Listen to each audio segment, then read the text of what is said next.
Well, we're gonna do it. Be here for the next 2.5 hours. Do it, do it. Ah, welcome. Who's here? William Avery, Fish and Tactics, Moonshine,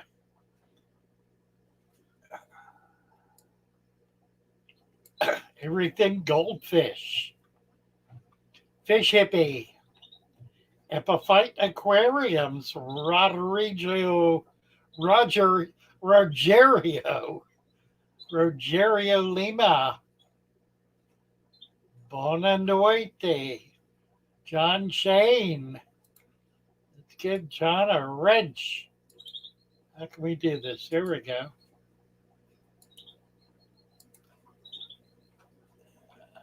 Laurie Meeks, Larissa Meeks. Erie is here. Hello, Erie. Billy Bob. Hunter does stuff. Yeah, he does. Oscar Jungle Tanks. Baltimore Ravens are playing good. Yeah, for once, they're having a good. It must be the weather. They play better in the cold. Birds. Dos Hardos Experience. Hello from Brazil. We do have a Brazilian constituency, don't we? We even have a supplier in Brazil. In fact, I have a standing invitation, which I'm going to take up at some point. The Reluctant Xbox. Hello, hello. Get all these newbies wrenches. Melissa Skinner from New Zealand. Hello from New Zealand. ZXNR gets a wrench. Excuse me. Caesar Piedrahita. Hello, Cesar. Nice to have you with us. Jake, regarding water changes, what's the best for a planted discus tank? Probably monthly or bi-monthly. And if you do 10%, you could do it a little more frequently. I would guess, I mean, I've kept them now in a stable natural tank. I got phlegm in my throat for, I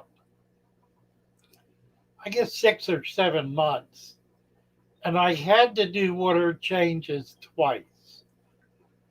So that was like about every 3 months. So if you do 10% a month, that would probably work out pretty well. Cat toes. Jipe. Do you have a wrench, Jipe? No, you do not. But you do now, depending on how long it takes YouTube to catch up. Glenn Pratt's Good Night from Gibraltar. Gibraltar is such a remarkable place. Animals that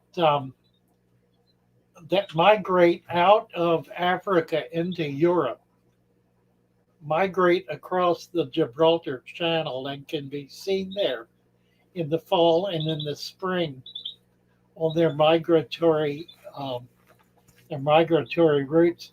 They're also, it's cold water, but there is a remarkable colony of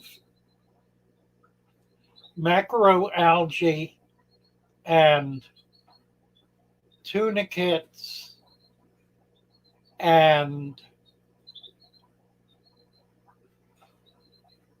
what are the? I can't remember all of the names of everything. Anyway, there are populations of uh, of gee, I'm having trouble here. Invertebrates. There are populations of invertebrates in the Mediterranean, right around Gibraltar and around the bend into Spain, that are just remarkable, and are the foundation actually of an aquarium in Spain that is a natural aquarium. It's an open water system that's really quite nice. I have a friend who collected there years ago and began importing from Gibraltar and from Spain animals for cold water tanks. It was all um, it was all a function of public aquariums because there really were no there was inadequate demand in the private sector for cold water saltwater animals, still is today, truthfully. There's a lot that could be brought in that cannot survive in warmer water. Jipe, thank you for the $2.99 super sticker. That's very kind of you. Rather a frog in my throat than a toad in the hole. Yeah, that's because you're weird, Erie. I mean, you really are. There are others who would feel quite differently, I'm sure. And I shall go no further with that. What is this? First super on a live stream. Bravo. Mother Nature's Aquatics. Hello, hello. Fish Fam Link. Shervin Ronnie. Thank you for all your knowledge and wondering that my fishes and father fish tank are too thin. Is that a common issue? Well, they get thin when they're spawning. The females in particular, but the males will too. So when you see that, you need to beef them up. What you need to do is increase the food web, and you can do it by growing a culture of Daphne and feeding Daphne because that will also enrich the food web. But it typically happens when the fish are spawning because they lose their body fats. It goes into production of eggs and sperm. Tina Kellyani. We got our soil and plant delivered today. Gonna do our first aquarium tomorrow. Bravo. Let's see, I'm trying to get you a wrench. Here we go. Got it.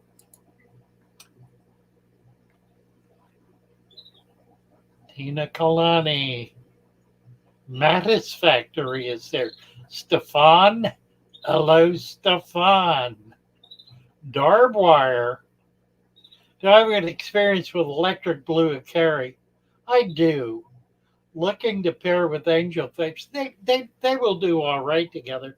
Electric blues. Electric blues that's a recessive trait, and they are an ostensibly weak fish. Lovely fish, very pretty fish. They do well in aquarium. They grow very slowly, and they tend not to live long. If you keep one for 5 years, you're really doing well.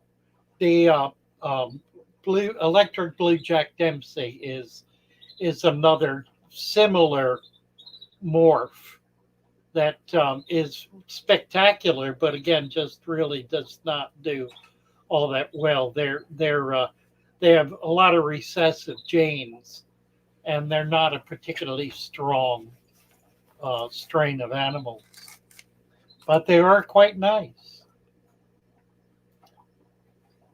Hunter got a new fish on my 75.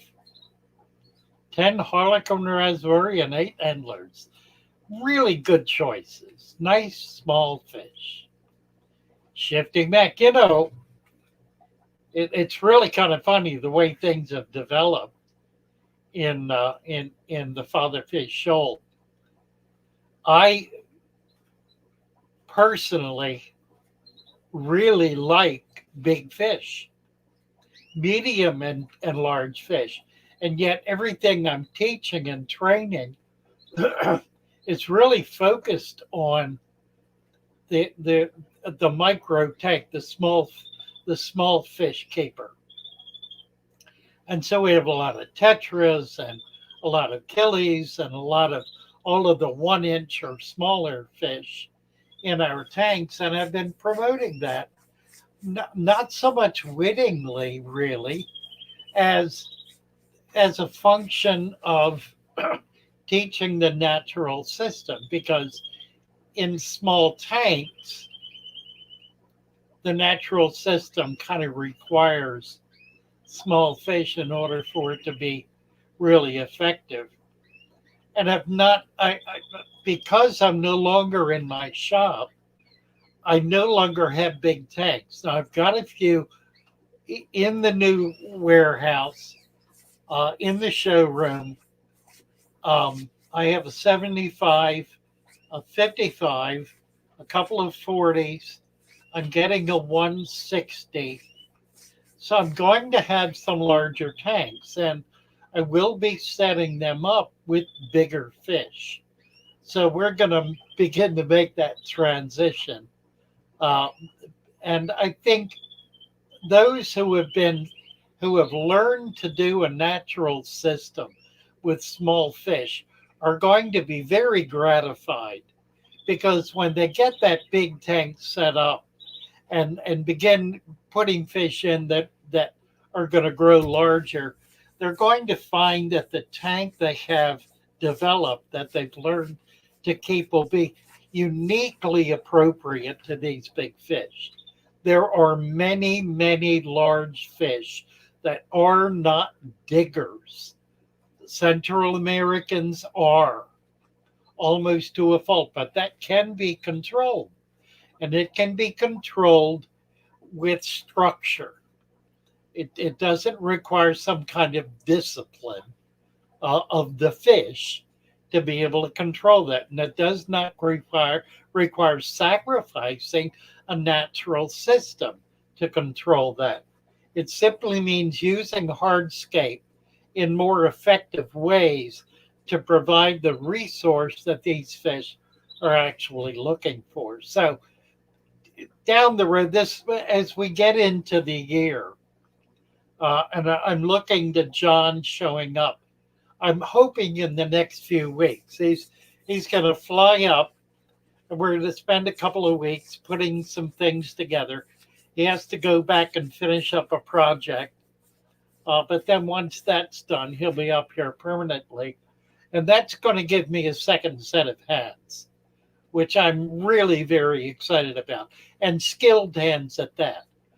John is as knowledgeable about fish as I am, and will be able to help balance me and help me move in directions that I've been a little apprehensive about, or slow to move in, I should say. So anyway, all of that's in the works. It's going to be an exciting year.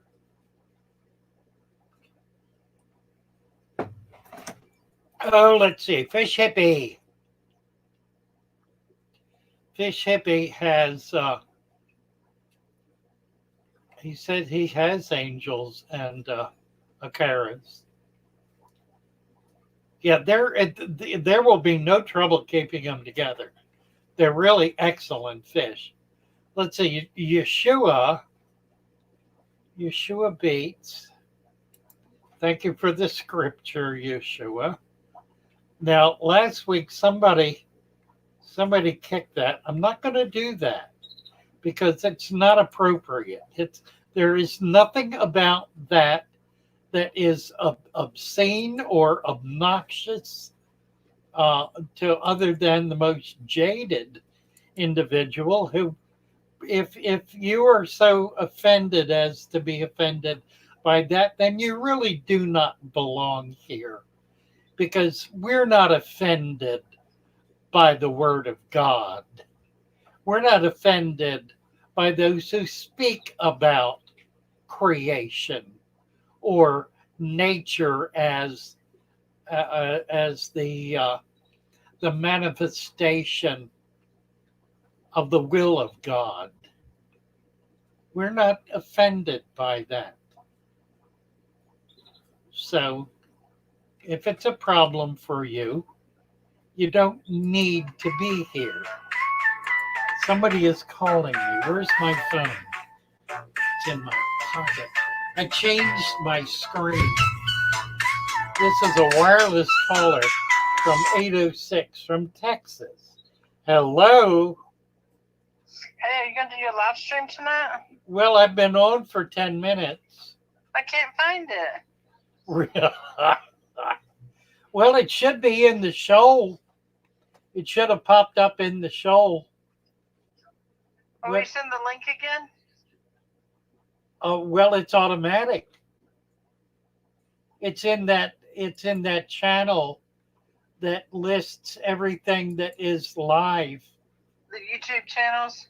Yeah, Okay, I'll go try to find it again. Thanks. Yeah, I know it was in my it was on my home page. It says restricted mode. What? Whenever I press on the link, it says restricted mode. Well, and there are an awful lot of people who are in here. I've got how many? I've got 104 people in here, and a lot of them are brand new people. Maybe it's just me. Okay. Bye-bye. That's one of my big helpers, Jenny, in the show. She does all of the SEO work and all of the descriptions of our videos, and is just an extraordinary woman. Delightful too. Just lives in Texas. I was sure that's who that was. She's just being peculiar. I don't know. That's funny.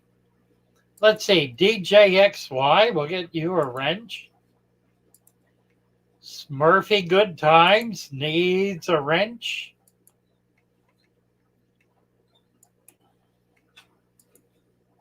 Pink Belly Kingdom needs a wrench. Pink Belly says, didn't know you do lives.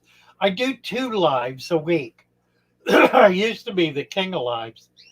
A couple of years ago, I did lives once a day, and for several months, twice a day, for an entire year.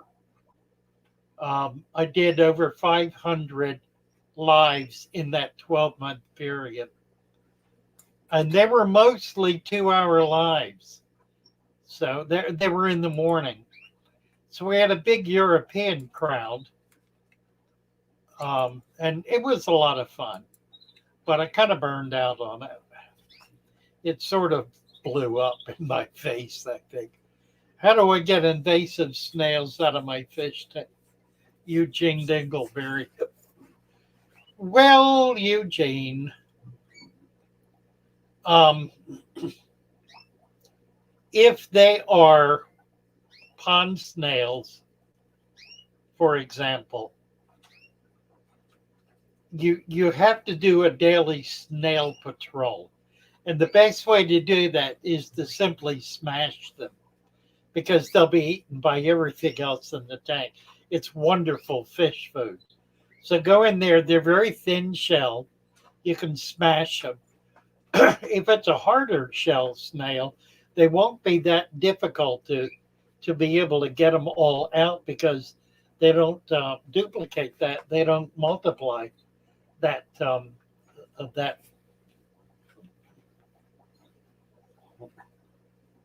what's the word I want? Don't multiply to such an extent as to make it difficult. If it's ram's horn or some variation Spixie snails. Well, here's two, Spixie and apple, both of which are difficult to control, and both of which are highly undesirable. They also are both pretty big snails. Apple snail babies look a lot like mystery snails, which are very desirable. So that's kind of tricky. You have to learn to tell the difference, and you can. There is a difference. You just need to focus on it, and then you have to remove them. You just got to get them out of there one at a time. Um, it's a daily effort, but if you keep up with it, you'll win the battle.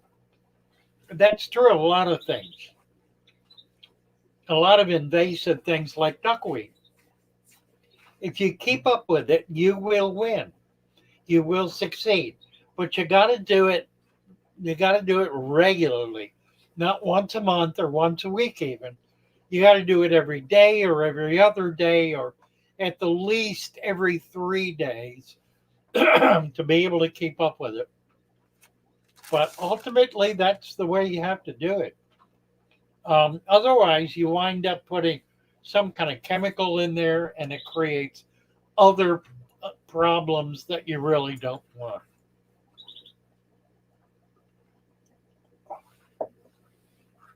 A solar light can be used for a light in my aquarium.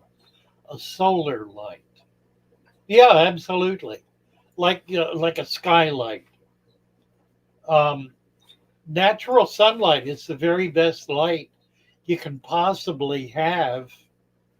Why in the this is strange. I mean, think about this for a minute. People are wondering. I got a message today from someone asking the same question. Might have been the same person. I don't know. DJXY. The question was, can I put my tank where it'll get direct sunlight? Now, think about for a minute what is required to be able to ask that question. It is a mentality that the natural world is somehow in conflict with our aquariums. Is it not? I mean, is that not the mentality of a person who is afraid to bring things in from the wild, afraid to put their tank in sunlight? Now, I can appreciate the concern for the tank to heat up. That'll happen in jars. It really will not happen in an aquarium because the thermoclines are such that that heat will rise in the tank and cause water from the back of the tank to fill in to bring cooling. So the temperature will go up, but it's not going to go up so dramatically that it'll cook the fish. I've had that happen in jars. If you put a jar in a window where there's going to be direct sunlight, the panes of the window will, as well as the curve of the glass, will prism the light and literally cook whatever is in that jar.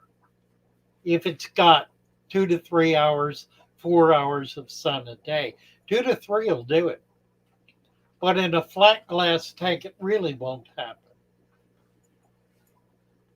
No, sunlight is, I prefer sunlight. I wish I'm not in a situation, and I haven't been for years. At some point, if I get my act together, I'm going to build a greenhouse that is going to be just loaded with sunlight, and I'm going to have all my tanks getting direct sunlight, growing plants, and being spectacular aquariums. You'll see. I'm hoping I'm going to be able to get to that place where I can do that.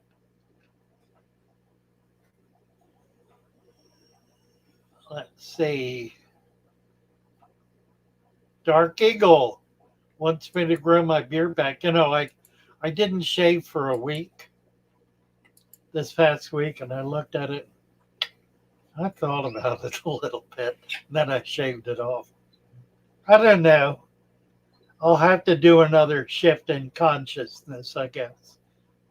I'm thinking maybe a short beard, like a half inch to an inch beard, maybe something like that. I don't know. Dark Eagle.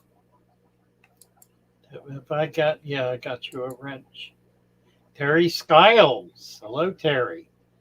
Erie. Sidious is here. Hello, Sidious. Stuart from Shetland. Nice to have you with us, Stuart. Coral's Craft Lady. My house sits in almost all shade except for 2 windows. Yeah, I know. Mine does too. Harmony of Nature. Hello, Harmony. Any tips, DJXY, for building a Blackwater setup? Because my Blackwater setup messed up and it really went black. Well, that's kind of what a Blackwater setup is. I mean, really. If it's here's the thing. When you talk about a Blackwater setup, for most hobbyists, they're not talking about the kind of water that occurs in Borneo, for example, which is pH 5.0 or lower, so dark you really cannot see through it, with not just tannins but organics that are dense and thick. No bacteria or very little is able to survive in that kind of environment.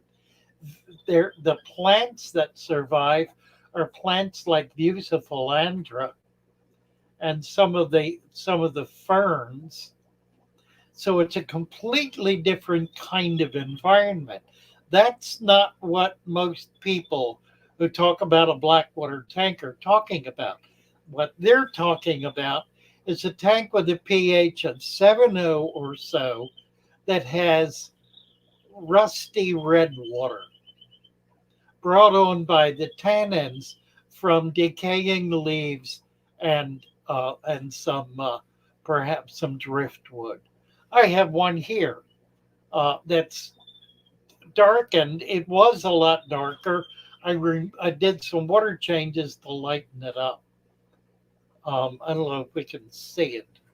I hate to touch the camera because it messes up, but there it is. And you can see the red in that. What is that reflection?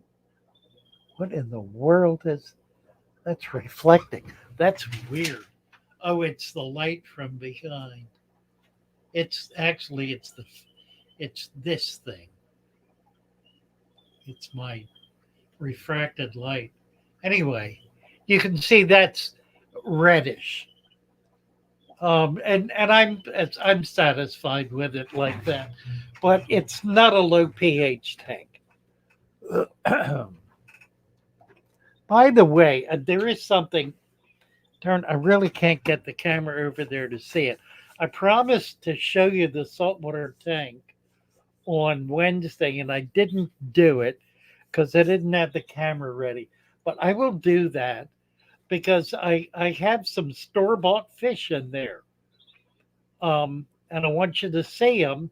In fact, by then I'm going to try to get a pair of clowns in there. This is water I got from the lower Chesapeake Bay that now has, I've had it set up for nearly a year, I guess. 8 months or so anyway. I think since last spring. That would be about 8 months.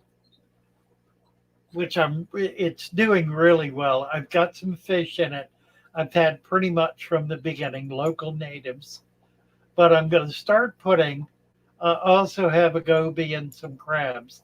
and some hermit snails. So it's balanced. It's healthy. It's not particularly attractive because I've not been able to find really nice macroalgae. There is some. I just haven't got decent stuff. But hopefully you'll be able to this spring. But I'm going to put a pair of clowns in it and see how they do. Let's see. Brand new tank, 10 neons. They all Vic. Kick the temperature up, Envy. 87 degrees Fahrenheit, 30 degrees centigrade for 4 days. And that'll take care of it. Do it immediately. Don't wait until tomorrow. You need to do it right now. And you won't suffer any losses if you've caught it in time. And it sounds like probably you have. So just get that going. Get a heater in there and get the temperature up immediately. You can get it up as high as 90. I recommend 87, 88. It's not going to hurt the fish or the plants, but it will cause the ick to become dormant. And then they will not come back. When you drop it down to 82 and leave it there. That's going to ensure that the ick does not come back. It's a cold water parasite, and it thrives in water in temperatures in the 70s and even lower. So getting up in the 80s, the high 80s will cause it to drop off the fish, go down into the substrate, and remain dormant. If it is dormant for 4 days, it dies for lack of a host. So it does kill it, albeit not instantly. Chris Russo, have you done any fossil hunting in the Chesapeake? Not in recent years. I did many years ago on the little chop tank. I found a spot on the river that I got to by traveling across a farm field, and it was really remarkable. The same strat exactly as Calvert Cliffs, but nobody ever goes there. And I'm sure it's still there, and I'm sure it's still not dug. There's a pretty high bank as well as some low washout areas, so it's possible to get some pretty nice stuff. I do want to go back. I'm achieving my goal of getting my weight down to the point where I can be more physically active. I started last April, I think, on a pretty much a meat diet, meat and dairy. I lost about 20 pounds right away, and then got hooked on these little peppermints, and I was eating enough of them to keep me out of keto. So I finally figured that out, and now I've been dropping again. I was at 255 when I started this. I'm weighing out now. This morning I was at 212. My goal is 200. If I can get to 200, I'm going to be a whole lot more active. I already am. And then I'm going to continue until I get down to 180. I'm just going to melt away. I've decided that's the way to go, just to kind of disappear. to melt away to nothing. To become smaller and smaller. I was 160 in high school. That was a great weight. I don't see any reason why I can't be healthy at that weight again. But I'm not starving myself. I'm sitting here munching on grapes, and I'm even eating some pretzels, which are way off the diet, as are the grapes for that matter. I've had no meal today, and I probably won't. So that'll be the max of my carbs for the day. Oh, I did. I went to Olive Garden that had 2 bowls of soup. and some salad and a bite or two of the roll, whatever it's called. So I had some carbs, and I'm having a little more carbs now. I think I'm doing that in order to keep my blood sugar up because I'm still on insulin. Um, and I've got to start cutting back my insulin if I'm going to not eat at all. So I think part of the reason I'm doing the snacking sugar bombs, yeah, is to, I'm 6 foot, Dark Eagle, is to keep myself in balance.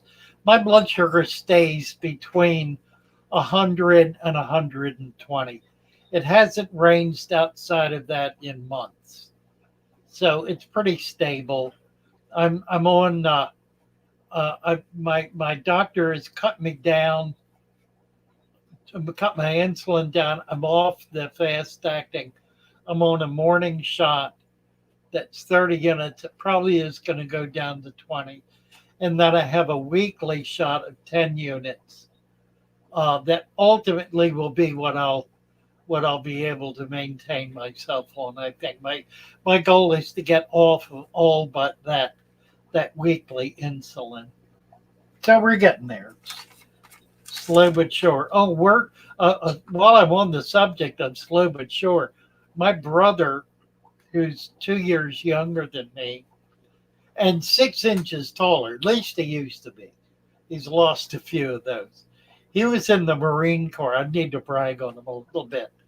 He spent his entire tour of duty, 4 years, on the president's helicopter guard in D.C. So he was a rare breed. Anyway, he had a problem about 20 years ago where he injured his spine, and it just got worse and worse and worse. He had a series of operations, some spinal fusions, and it got to the point where he was in pain all the time, and it was unbearable pain that prevented him from walking or sitting down. It was awful. He went through surgery and it failed. It made matters worse. He found a surgeon in northern Delaware who looked at him and said, I can fix this, but I need to do your entire spine. My brother had nothing to lose at that point. He said, if you don't do it, you're going to end up in a wheelchair this year. And this was in September, October, late in the year already. So he went under the knife again for the 4th or 5th time. It was an all-day surgery. He went through and he cleaned every single vertebrae in his entire spine. My brother came to. The pain was gone. He stood up. He was weak, but there was no pain. And he has steadily been improving ever since.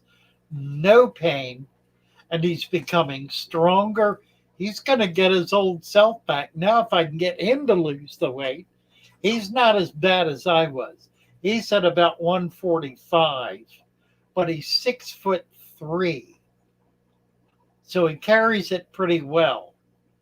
But he's looking at what I'm doing and getting real interested. So I'm excited for that as well. So there's a nice little twofer story for you about the family health. Let's see, where are we now?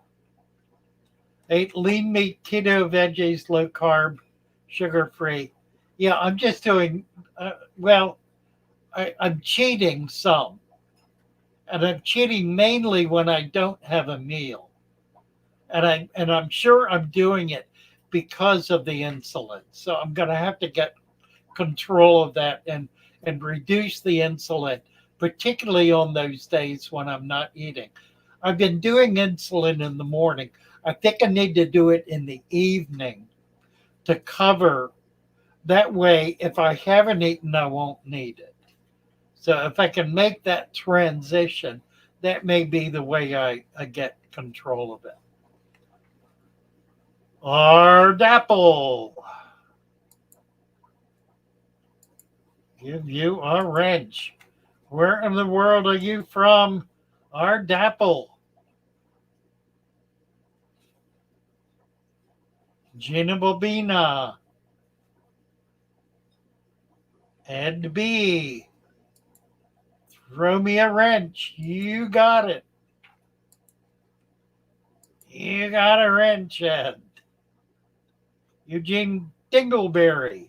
Only have one fish tank with a betta. Plan to set up a paludarium for my white's tree frog.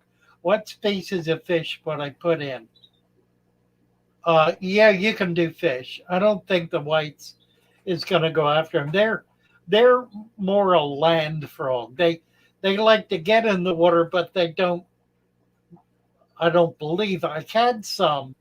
I had white tree frogs in my atrium, and they can get pretty dry. They can stay. They prefer to be out of the water. They'll go in the water to drink and to hydrate, but they come out. They stay out of the water most of the time. They're up in trees primarily, so rain is adequate for them, which means they're eating insects. I don't believe they're going to go after your fish.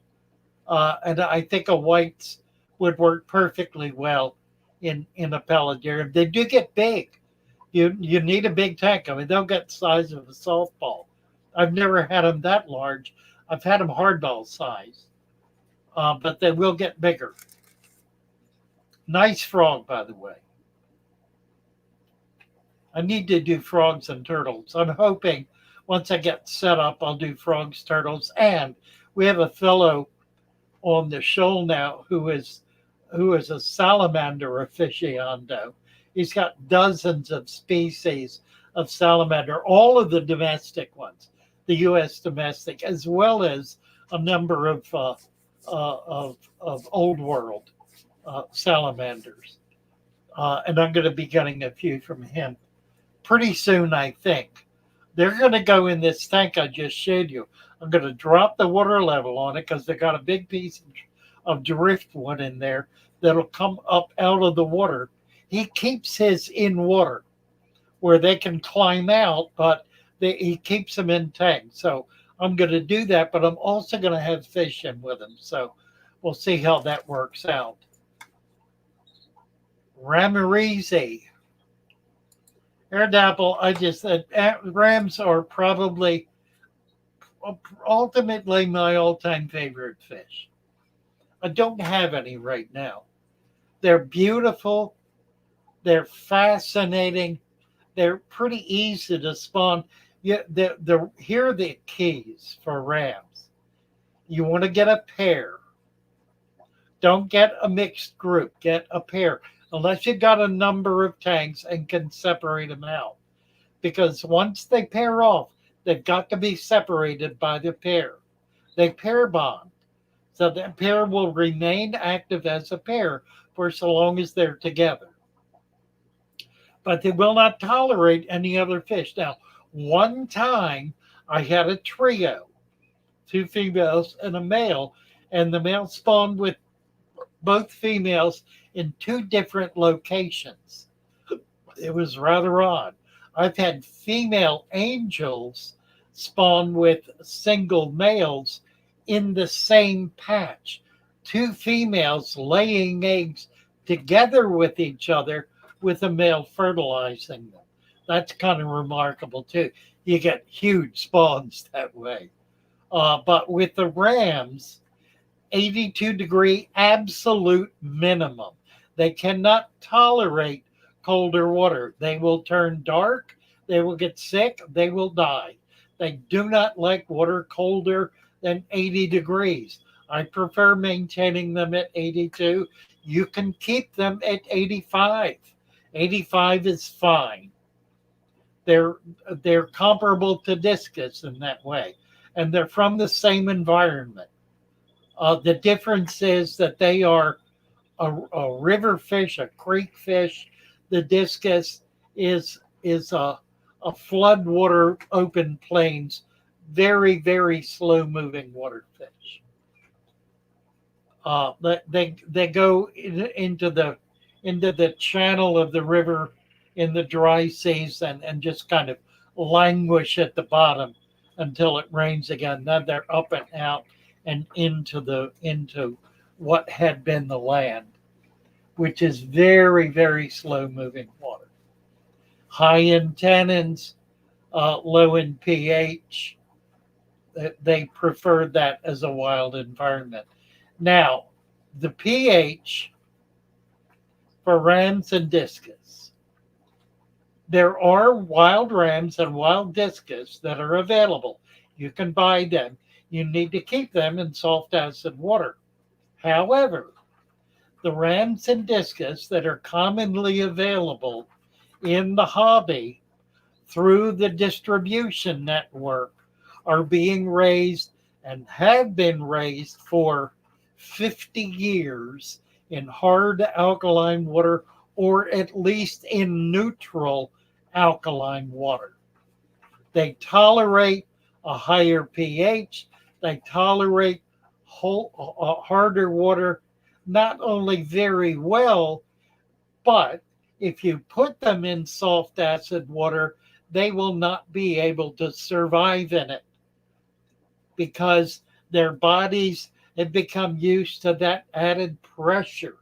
And putting them in a lower pressure water will cause the cell structure to expand, the cell walls to tear and rupture.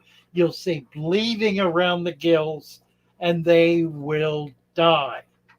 So don't do that. Keep them at neutral. It's perfectly fine. Temperature, pH. Food needs to be live food. Dry food will not allow them to egg up. It doesn't have the kind of enzymes that the fish needs, the kind of fats, the fresh fats, if you will, live fats that the fish needs in order to be able to create eggs, and for the male, for that matter, to create viable sperm. You need to feed live food. It is critical. Daphne are perfectly effective. They're easy to breed, easy to raise, easy to keep in cultures. Look into it. Learn how to do it. We're going to be having a number of cultures that will be set up in the new warehouse, and we'll be able to make those available for sale. So we're going to have starter cultures of Daphnia and scuds and microworms, and we hope blackworms and a few others perhaps. If we can get them, it'll be Moena. I probably will buy Moena to ensure that's what I have. It's the smallest of the Daphnia and is the easiest for small fish to eat. What else? Here's a critical one. When the babies hatch, and you want to leave the parents with the babies, preferably in a tank with nothing else in it. So a 10-gallon tank is perfect. You can do it in a 5. I prefer a 10. A 10-gallon tank, heavily planted with a deep substrate, with a live food web that's been developed. So it's an older, aged, well-aged tank. You put a pair in there, they will spawn in a week if they're ready. Leave them in there. Let them care for the eggs. The eggs will hatch. Let them care for the wigglers. But the minute those baby fish come up and start swimming, either get the babies out or get the parents out the same day, or they 99% of the time will not be there the next day. Now, there are some strains that aren't that way. If you're fortunate enough to get one, after you've raised a few, try it and see if you can get them to keep. And what's curious is they're about the only cichlid that does that. All the other cichlids will care for their young, even the angels. They may eat them at first, but they'll stop doing that. The rams will never stop eating them because they spawn in a cycle every 7 days. Bang, bang, bang. So in the wild, what they're doing is scattering the babies and starting another nest. So they haven't got time to fool with these babies. They got to get them out of the way. In a little tiny tank, the only way to get them out of the way is to eat them. The babies can't go anywhere. They can't get away, so take them away. Siphon them out. Use a siphon, a little net will work. They'll stay in a kind of a ball. A siphon works real well. Get them out, put them in exactly the same water they're in, and feed them micro worm culture for at least the first week. Then they'll be big enough to take brine shrimp, freshly hatched brine shrimp. Very simple to do.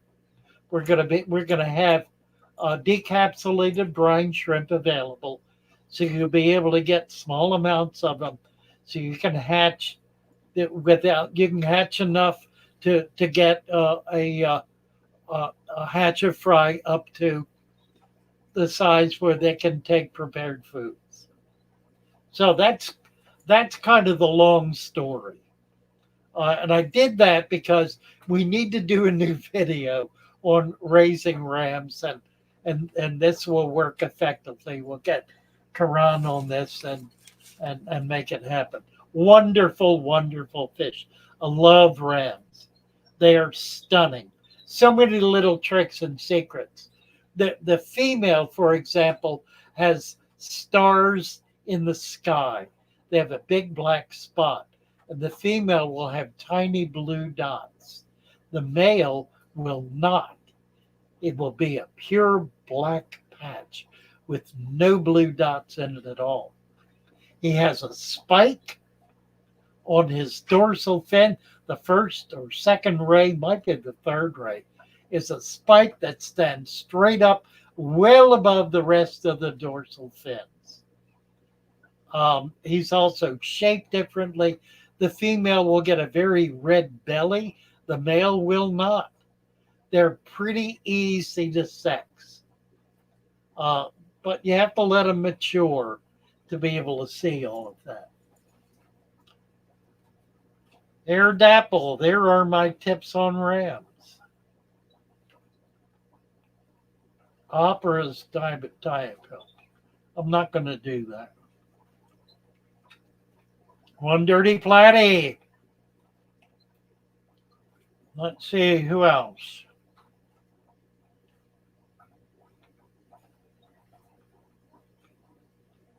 Brad Wozniak just set up a new tank with plants for betta. I plan on getting later this week.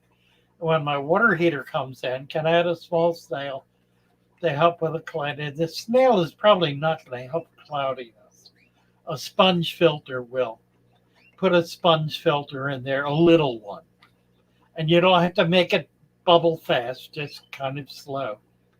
And my Uncle Fish, I do have some nieces and nephews. I absolutely do. Peggy, DB. Let's see. Dooby. I jumped ahead. I now can't get back. Should I plant aquatic seeds in water or in mud? You can try it. It's hard to get seeds that are actually aquatic plants. Most seeds are not aquatic plants. They're terrestrial plants. They'll grow to about an inch and then wither away. But if you can get them, more power to you. Chris says, I feed live food every second day. Well, that's good. You can feed them. You can feed them nothing on the alternative days, and you would be feeding them only live food, which may be what you're doing. I'm perhaps making a false assumption here. Good job, Chris. Best backup source for power. Batteries. Batteries and vibrator pumps. More than a week of snow and ice in Memphis. Boil water advisory. Power outages. I did a video on this one. Get some larger batteries with the battery. If you go into a tackle shop, they sell bait bucket batteries, bait bucket pumps. Get that, and you can get a bunch of batteries that'll last you a few days. Just have a big bag of batteries. You can get batteries in bulk. And do one of those for each tank. Just have them set aside in a box or a bag on a shelf. When you need it, it'll be there. You can do 2 in big tanks. That's the simplest, least expensive. Those pumps are under $10. They're cheap. Batteries you can get cheap, and they have a long shelf life. So that's what I would recommend. TL Ladybug from Georgia, cold, went out to the Chattahoochee, gathered leaves, and came back with pretty stones, piece of fern, and pine cones. Good job. There is fauna and flora living on stones in the water. You want to look for those. Very often it's on the bottom. You have to flip it over. That is very, very old culture. If you can find it, you want to put it in your tank. It is magnificent culture. It's comparable to live rock in a saltwater tank. It is the equivalent of live rock, and it's utterly magnificent. It will not die off. It will continue to grow. It'll continue to thrive, and it will grow onto other rocks as well. It is very slow growing, but it maintains an environment for much of the microbiotic life in the tank. So look for that when you're out collecting. And if you're fortunate enough to find a few pieces, it will be the older rocks that are there that will have it. Bring some home, keep it in water. You don't want it to dry out, it'll die. You need to protect it. Put it directly in your tank. You may watch snails. Generally, they're not going to mess with it. But if you've got certain kinds of snails, they will eat it, like pond snail. Well, no, they won't. Spixie snails and apple snails. Those are the ones you absolutely don't want. And you want to make sure that your snails have adequate food. That means a piece of spinach or lettuce in there, or some cucumber or something like that once a week at least to feed the snails so they don't start going after other stuff. The $5 super stack from Larissa. Did we get that? We did, I think. Oh, you know what I need to do? I need to post it. Let's go back and find it. I can do that right there. And I didn't. Oh, yeah, I did. There it was. It was Larissa. It's the one we just looked at that.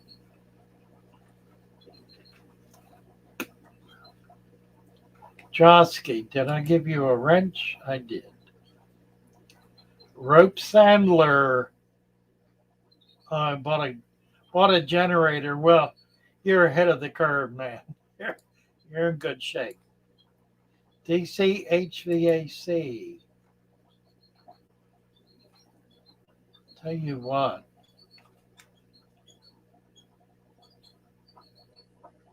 Let's see, Rope Sandler. My wife had slag in her tank. Luluana Lil Anua Blue from iron ore. Will that negatively affect the environment? A well-planted 10, fish seem fine. I've lost some red carradine and mysteries. Yes, it's absolutely fine. Slag is perfect in the tank. It's completely inert. If there is a little bit of iron still left in there, that's beneficial. It's something that the plants need, so it's not going to create a problem. And there are no other chemicals in there. They're burned off. This is material that's burned at like 2,500 degrees or something. It gets very hot and purifies the material, which is then crushed into a grit that's absolutely perfect. Now, I have found it as fine as powder, like talcum powder. I inadvertently put a bag of it in the tank at Super Cichlids, in fact. I covered it with a bag of a coarser sand, but I've noticed that tank flourishes with plants. So far from being a problem, I think it probably has been beneficial. How to make an air pump out of plastic bottles. Peter Griffin. I don't think I know how to do that. That's interesting. Huh. Need to teach me a new trick, Peter. Epiphyte aquariums. This is just being a real bear. I don't know why YouTube has this stupid down arrow, because when you hit it, it jumps to the bottom and you lose about 50 comments. And then you have to go back and try to figure out where you were. And I never look at the timestamp when I hit that silly thing. If I did, I could go back to it. Anyway. April Bledsoe. The birds do sound like guinea pigs, don't they? I have canaries, 2 pairs of canaries. I can show you the canaries. Let's see. I've got 2 pairs up there with 2 really good singers. I had them separated right now because I'm trying to get the testosterone up in the male so we can get some fertile eggs.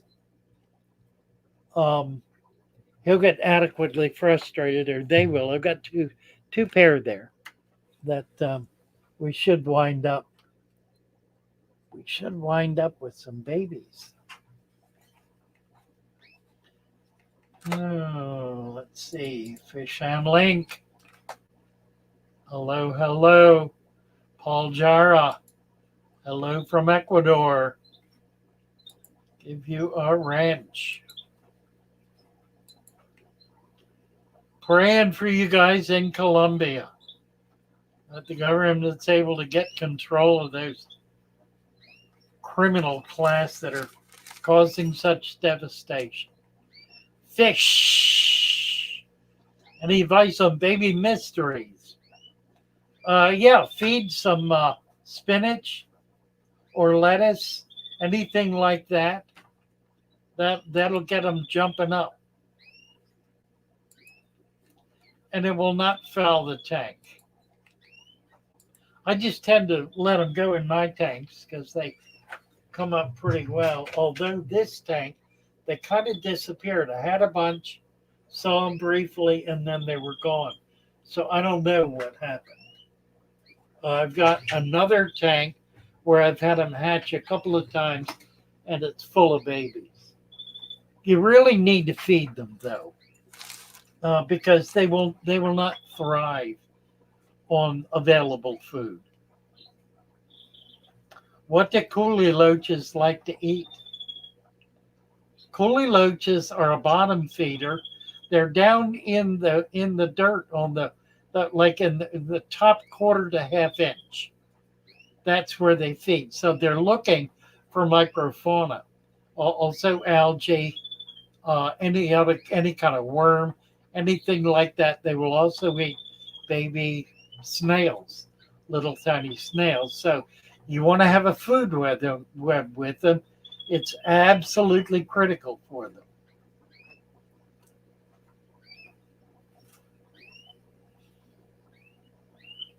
Royal fish try smaller live foods. Yep. Tiny mouth fish. Micro worms are a really good food, and paramecium.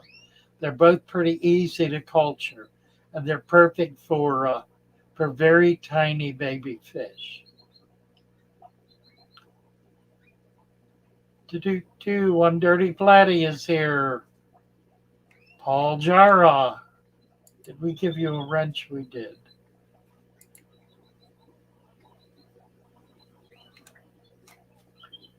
Sinking.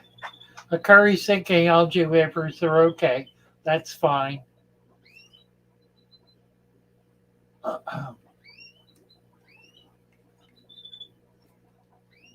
I clean sponge in a 1-gallon bucket, let the solid settle out, then skim off the surface and feed the tiny fry. You betcha.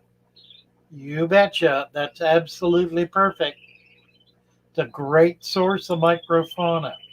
April Bull Predso. I did give you a wrench. Talking about the canaries.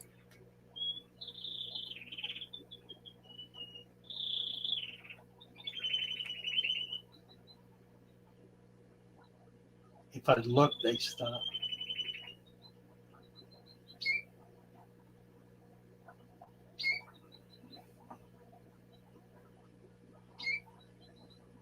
That's the female chirping.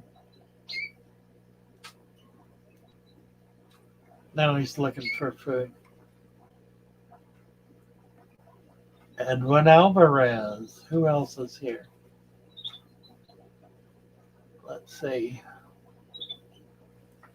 What are we at? We're at 170. Peter Griffin, Darbar. Jimmy, what's the best water to use? The best water to use is the water that is the most commonly available to you without variation. It's critical, whatever water the fish are in, when you do a water change, that you change it with exactly the same water they're in. That way they don't get shocked by some stray pH or some kind of chemical in the water that they can't tolerate. So your tap water is typically going to be the very best water you can use. Do not go out and buy bottles of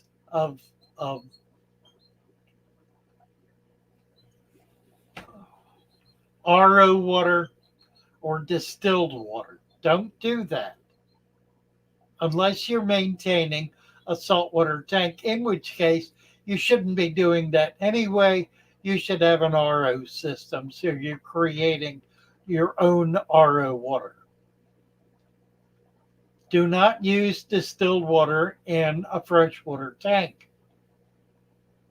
It will reduce the buffer capacity of the water, which will cause the pH to drop, which will ultimately kill the fish. So don't do that. Let's see.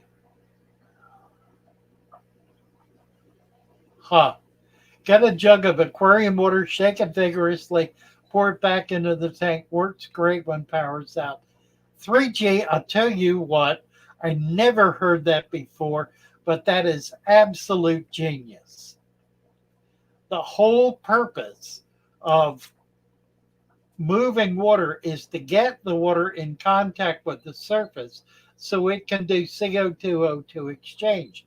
If you're shaking it, now I would do this in a gallon jug half full, or even in a bucket half full where you can really be stirring it up hard. What that will do is create a saturation level oxygen, which when poured back into the tank is going to last longer than it would otherwise. So brilliant idea. Don't do it with a little bit of air though. You need at least 50% air in order to be able to get adequate oxygen. And if you have access to an oxygen tank, you can put that in and do it, and that'll give you an even higher level of oxygen that you're be putting back in the tank. In fact, that's if you have an O2 tank, put it on a very slow bubble, and that's going to provide oxygen in the tank. You won't need to worry about it at all.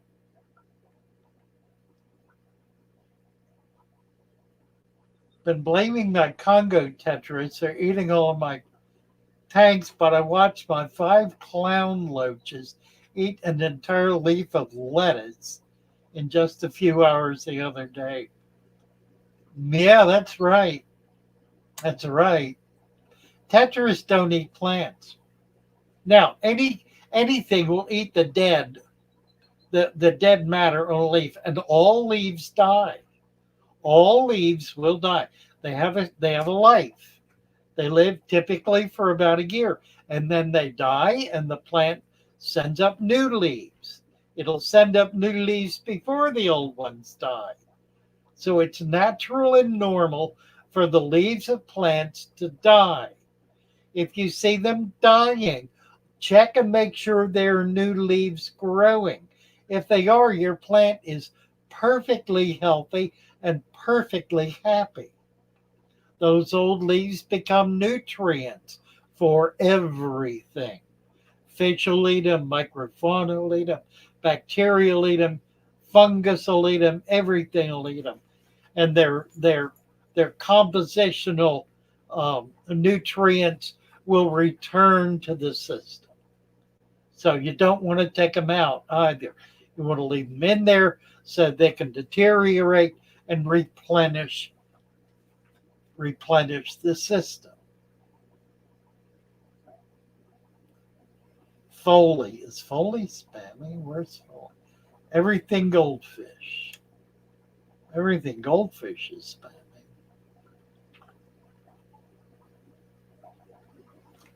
What's he doing? He's probably doing his goldfish links. What is this? Everything goldfish one time. Once will be adequate. You don't need to do it over and over again.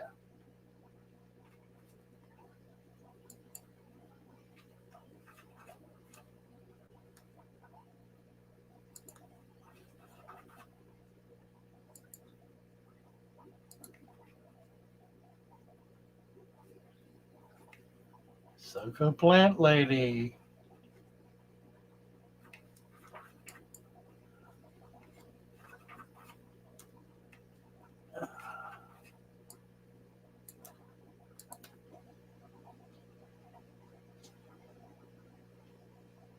Andy Thomas, setting up a new pond and tank with goldfish. What soil do I use as the first layer? It's a pond. Don't use soil at all.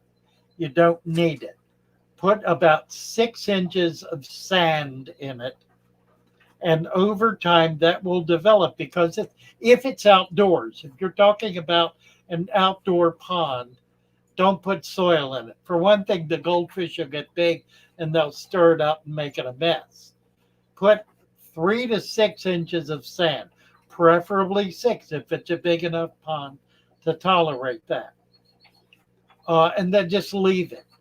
It gets so much detritus, so much material is falling into there. It's going to go down into that sand and it's going to build a food web in there. So that's the way to do an outdoor pond. You don't need to do dirt.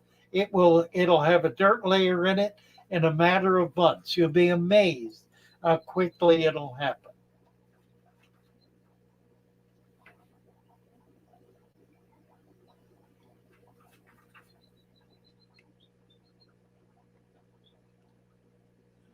All right.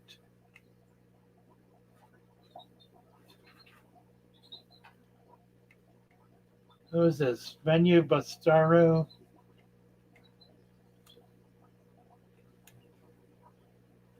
Feeding the fish at 9 degrees centigrade. Um, you don't need to. Their system slows down enough when it gets down really cold that they really are not going to eat much, and they don't need to eat anything. They've got enough fat stores to be able to keep themselves. You run the risk of fouling the water by putting food in when it's really cold. It's just not a good idea.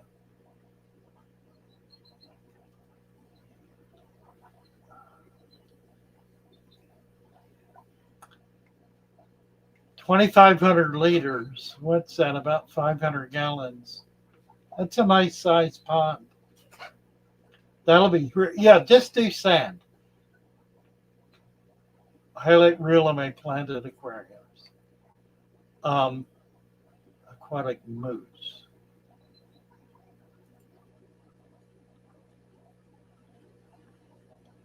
Plastic ponds. Plastic ponds, if they're deep, if they're 18 inches deep, minimum.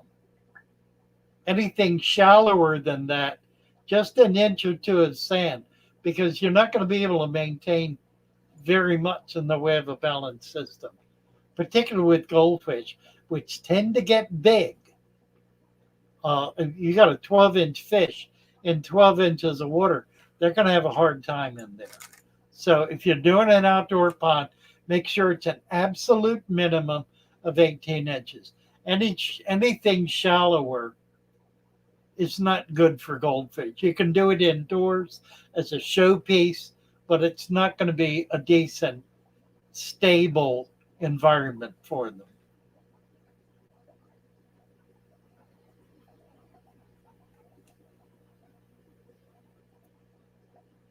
Oh dear.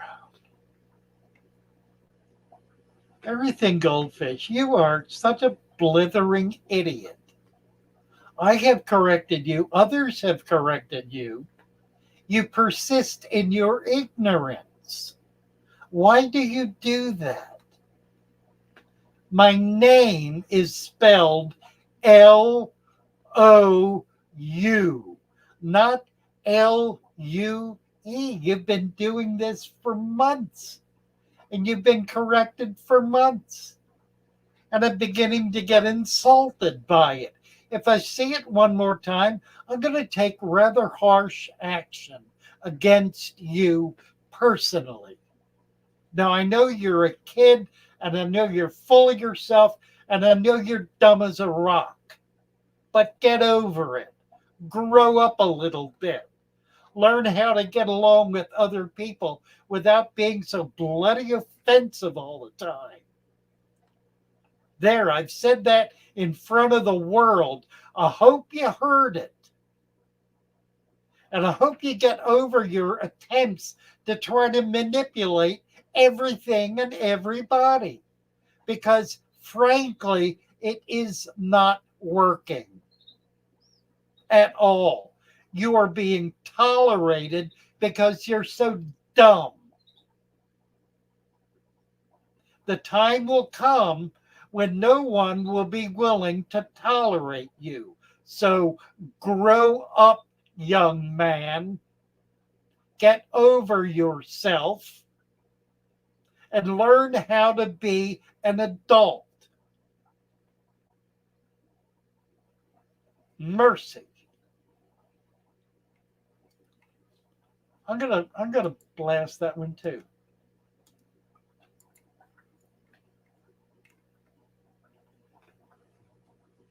I put a cucumber in my aquarium and don't take it out.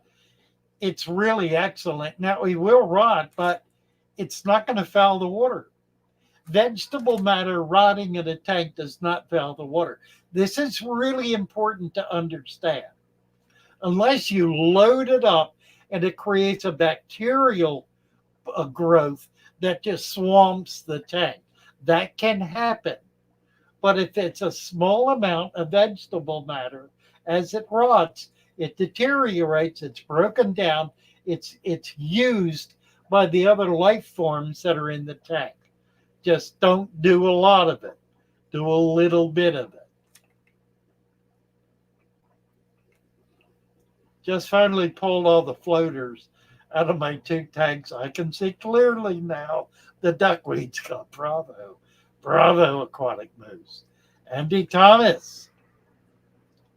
Just send for the indoor tank.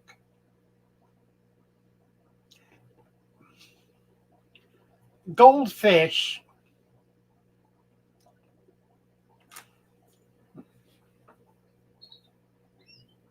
I've done it both ways.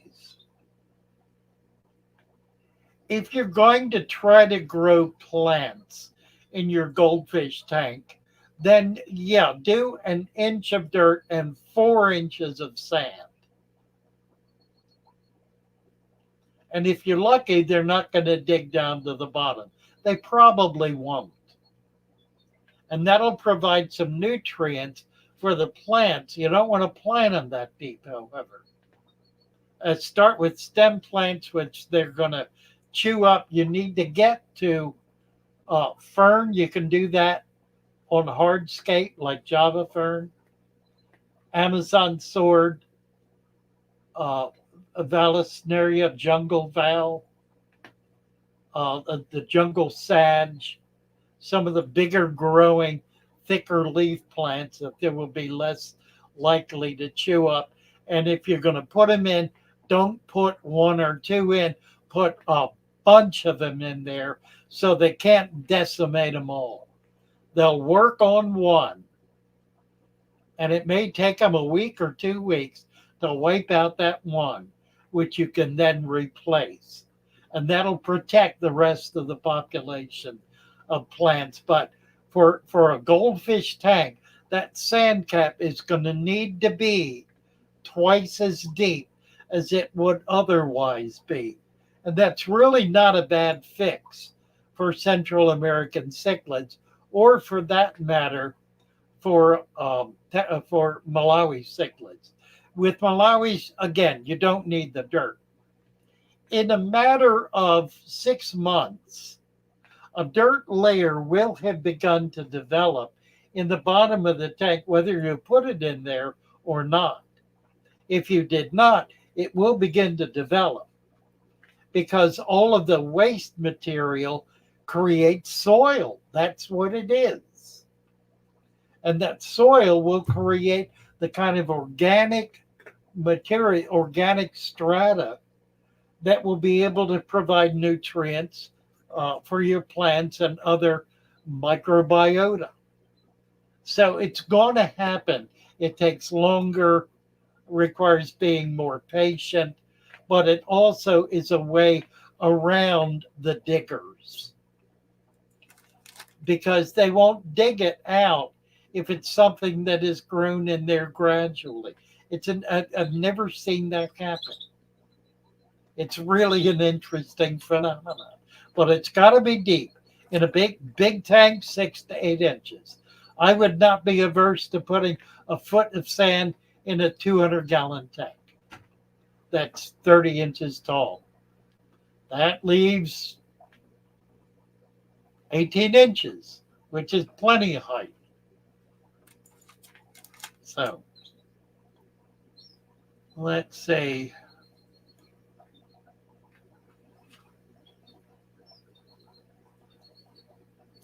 Aquatic moose, just knock it off.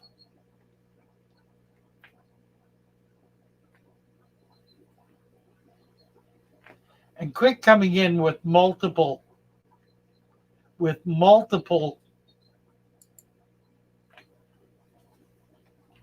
names. Stan Pittman, how are you? Blood doping, you think? Moose. Black kitten and backside. I'm good. How are you? Nice to see you here. Where are we at? 178. I would some add more soil and substrate. Yeah, thank you for repeating. I don't always catch anything. And thank you for posting my name. That does draw my attention to the comment. And I want to get back to Julian here in a minute. How would someone add more soil and substrate to the tank? The best way to do it is by building food web and continuing to feed that food web. Keep in mind that the food web is an active biological strata of animals eating and plants, for that matter, eating. You need to keep feeding them. Now, what you're feeding are leaves, dried dead leaves from off the ground. That's providing the nutrient, as that gets consumed, it precipitates into the sand, into the substrate, and finds its way to the bottom. So that's the way you build a substrate. And that really does work. And it really does not take an infinite amount of time. In a year, you'll have a really solid, strong substrate in the bottom of that tank by simply building a food web.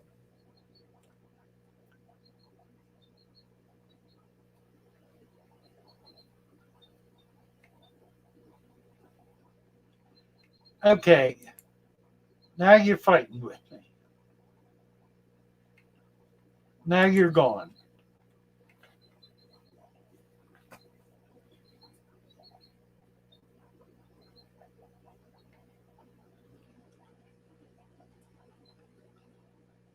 RC Savage. If you get cribs, be careful mixing them with other fish. The cribs are another one like the ram.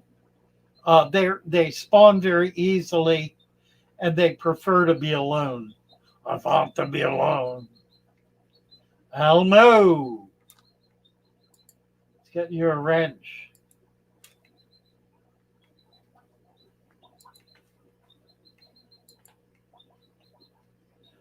Manubastaro.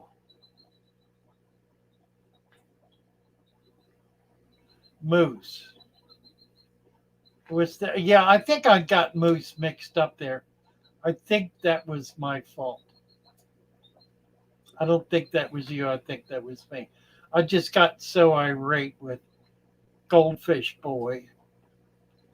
I finally kicked him.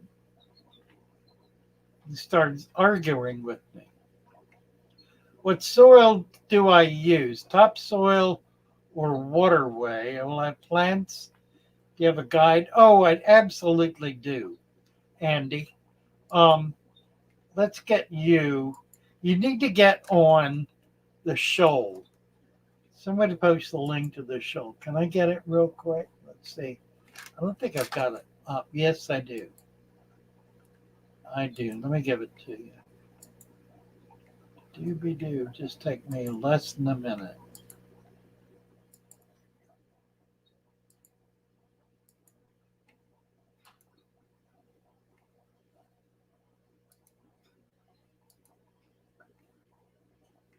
Okay, here's the link to the shoal.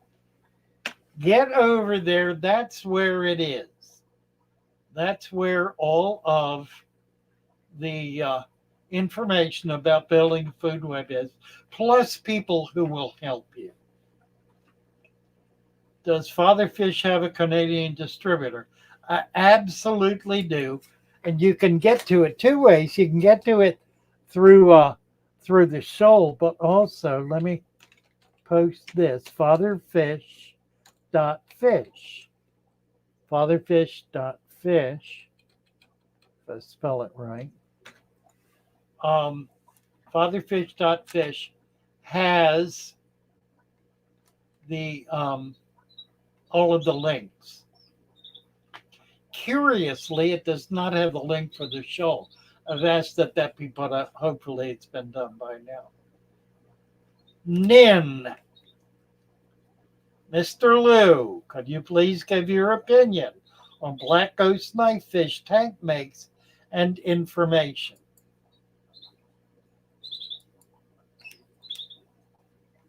Black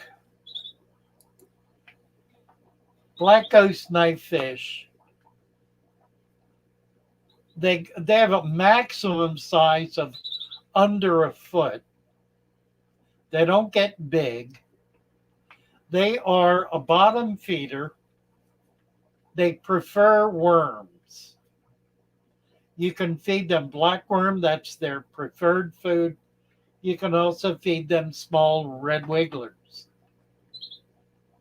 They will eat some prepared foods, although it's not preferable. And they don't go after anything. They're completely gentle, harmless, very interesting, very attractive looking fish that'll hide every second it can. So you need to be set up in such a way as to be able to see them occasionally. This is John. What is he want? Yes, hi John. Hello, Lou. What's up? Okay, so I went through a Lincoln Air. Wait, I'm on. I'm live. No, call me back when you're done. All right, will do. Thank you. John is coming up. He should be watching me. He was calling me with airline information. So that's good news. Julia Garcia. I haven't done a lot with shrimp. I'm not a good one to talk to about shrimp. Scott Corser. Got to cover old gravel with sand and grow plants. Yes, absolutely can. By all means, do it. Psycho Plant Lady, Detective Lopez, Aquatic Moose. My black ghost knife ripped the eye out of a white cloud minnow. Wow. No kidding. Well, there you go.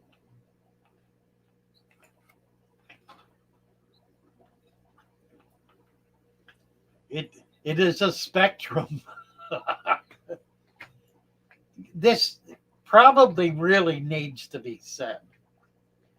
Thank you for bringing that up.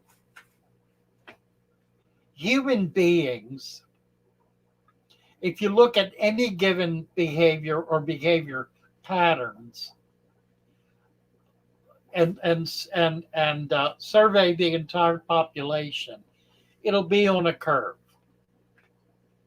with the extremities showing the extreme behaviors, one type or another.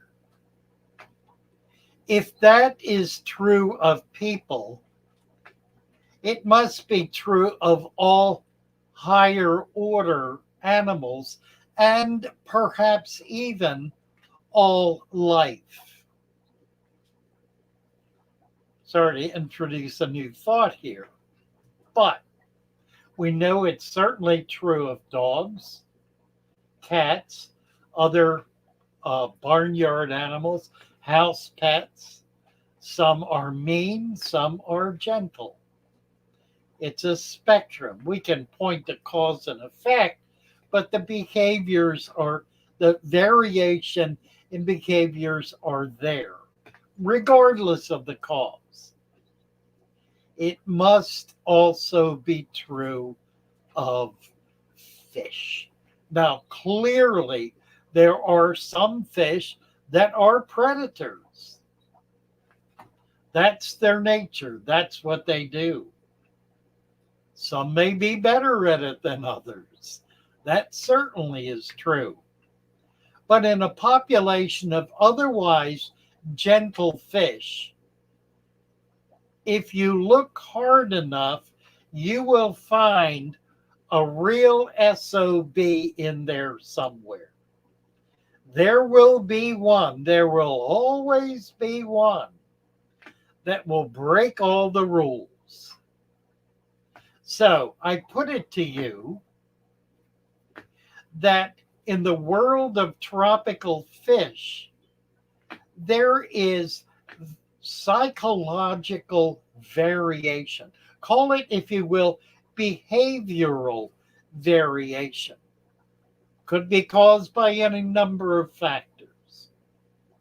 But there will be some fish who will be very gentle and very peaceful and very passive, others that will be very aggressive within the same species of animal.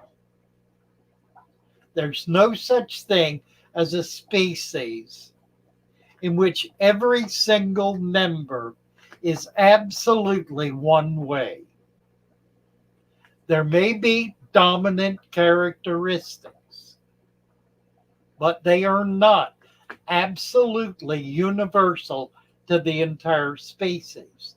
And when you think about this a little, in nature, populations range over a region, a territory.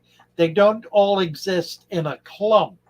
They spread out and they reach the edges of other populations where they may or may not interbreed, where they may or may not get in conflict, like villages in ancient native cultures, like monkey colonies. Any animal at the extremities of its population is going to behave in ways that the great majority do not naturally and normally behave. So that's a long way of saying, I'm sure you got a real bugger there in that little knife fish, and you might want to just put him in timeout. Not that it's likely to help, but by all means. We need to learn how to rein in these bad behaviors now, don't we? That's funny stuff. Crazy for color. Here we go. People can't believe I discipline my fish. When I yell, the only one to hide is the jerk. After discipline, usually the jerk shapes off. Not always. Excellent, Crazy. Excellent.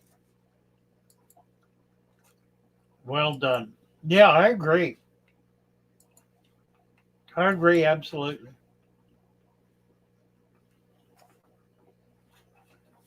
Unnamed. My ram had its eye ripped out and he survived but died later. Saw it happen. Wow. Yeah, that's murder behavior. Going after the eyes of another fish is the first step in killing them, because they defend themselves by getting out of the way. And if they can't see, they can't get out of the way.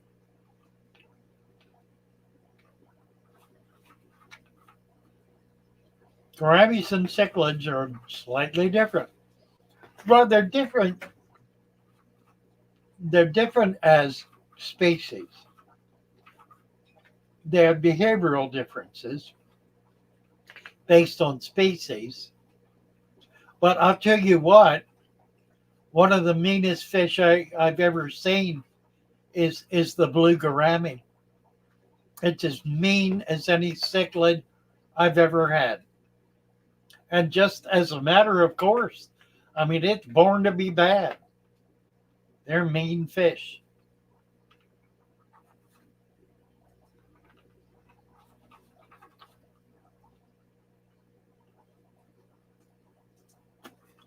Rogerio, love Fabi Fish videos. Thank you, Rogerio. Melissa Skinner, dark wire discus. What is that? Dark wire discus. I gotta look that up. See if I can find it.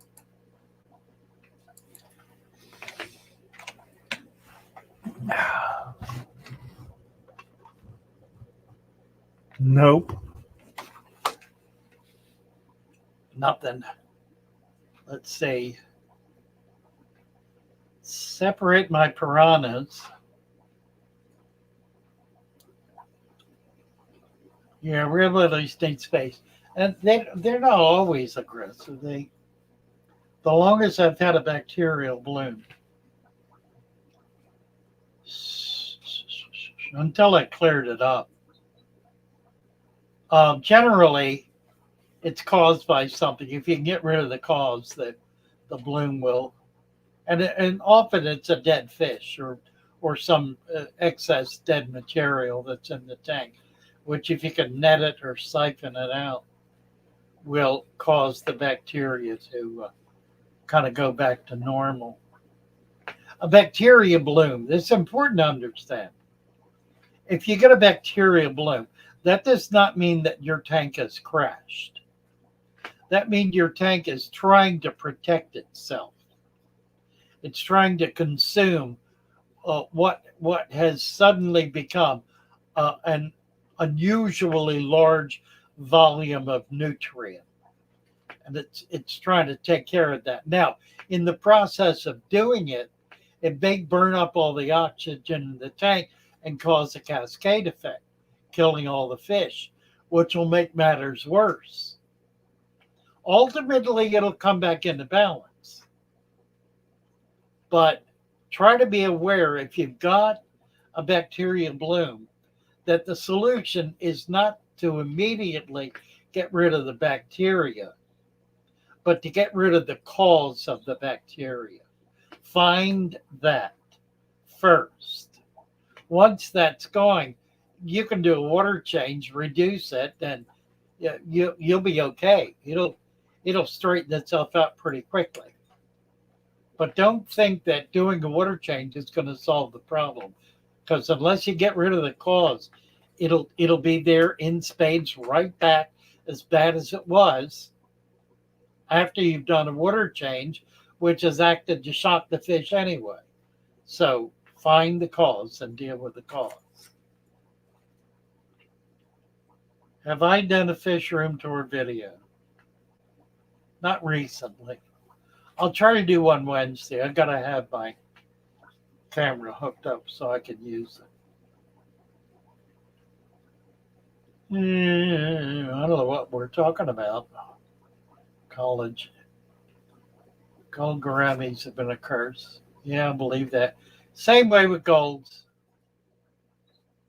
Paradise are among the worst. Nasty fish. Susan Westbrook. Now, see, there you go. I'm saying the rainbow is a nasty fish. And 99 out of 100 rainbows are nasty fish. There will always be one that will be all peace and love.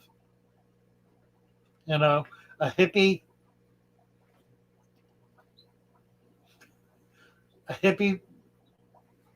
rainbow. Is that what we were talking about, rainbows?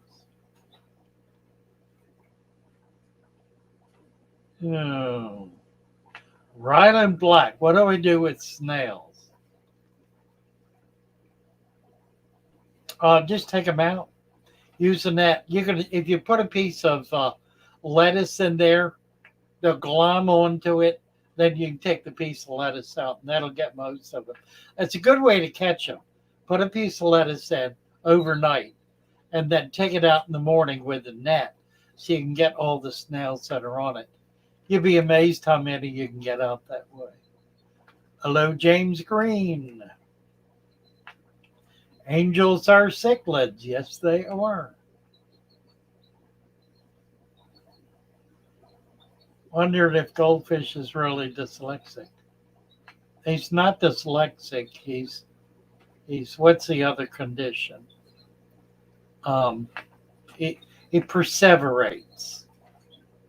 I don't think he's dyslexic. I think he perseverates. ADHD. I think he's ADHD. And this is a daily occurrence with him. So I just started getting involved. And my getting involved in things like this tends to get harsh fast if there's not an immediate response, because I'm the last one in line.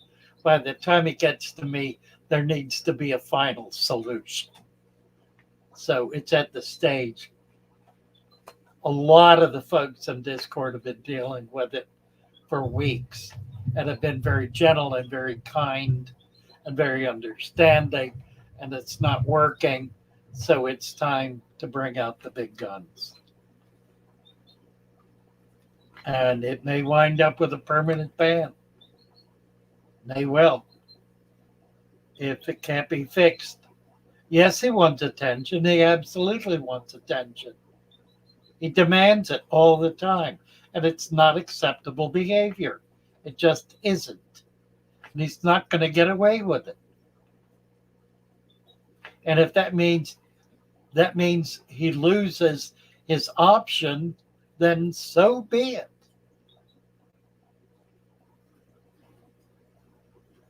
How do we get rid of green hair algae? Pull it out. Like this. You get rid of it like that. You just pull it out by the handsful and keep doing it. Do it, do it, do it, do it, do it. Do it every day, every couple of days until there's no more left. You'll eventually get the last thread. Florida flagfish. There's a mean little fish.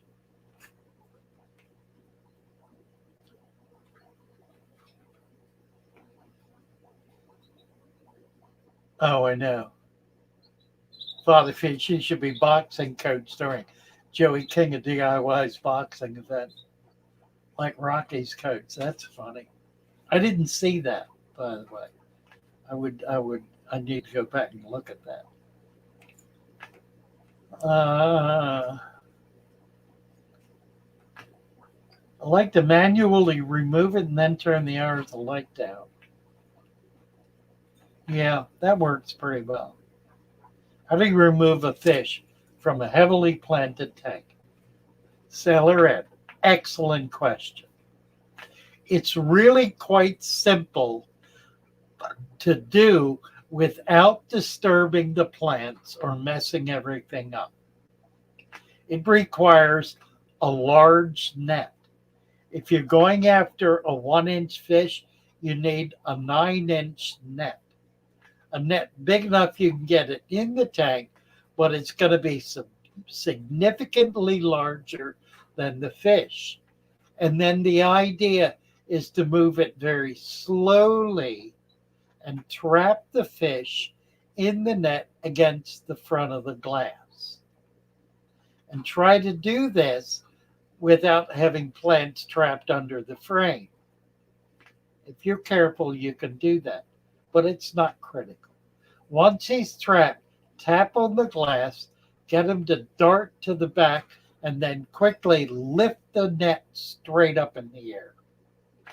And you will have him without disturbing the tank at all. It is 100% effective. It takes a little practice, but you begin by buying a large net. Never go after a fish with a tiny little net. Don't do it. Get a big net. You'll be able to catch them without chasing them. And that's the key. You don't use the net to chase the fish. You use the net to gently and slowly trap the fish so that you can lift it out.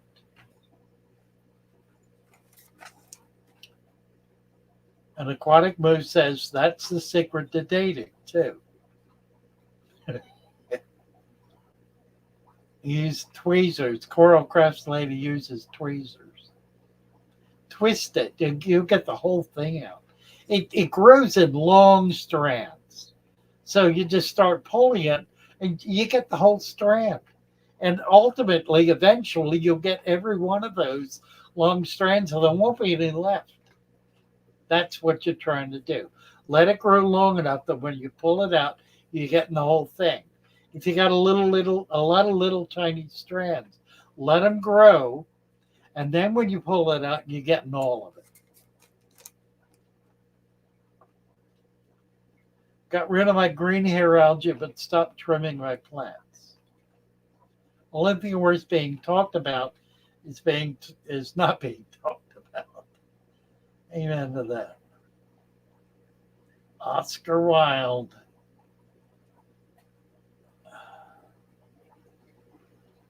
Is green hair algae a good food for a black worm culture? I rather doubt it. I don't think much eats a green hair algae. Turtles probably do. Turtles will eat it, I expect.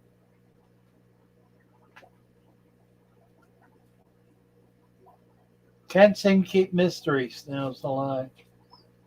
Huh. Oh, let's see. I used to have that problem. Why do I have that problem? pH. You need a higher pH with pretty hard water. Put calcium, eggshells, throw eggshells in there. That'll get the pH up. It'll also provide calcium. The snails need calcium. They need a lot of it. And I think they die for lack of it. Yeah, goldfish will eat hair algae. I'm sure you're right.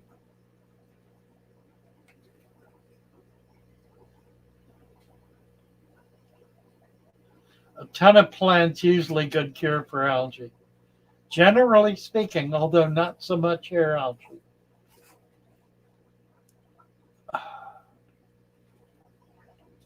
3 electric blue acara fry, 2.5 inch, 1 crib, and a red-tailed shark and 4 tiger barbs. Oh, there's a William Avery.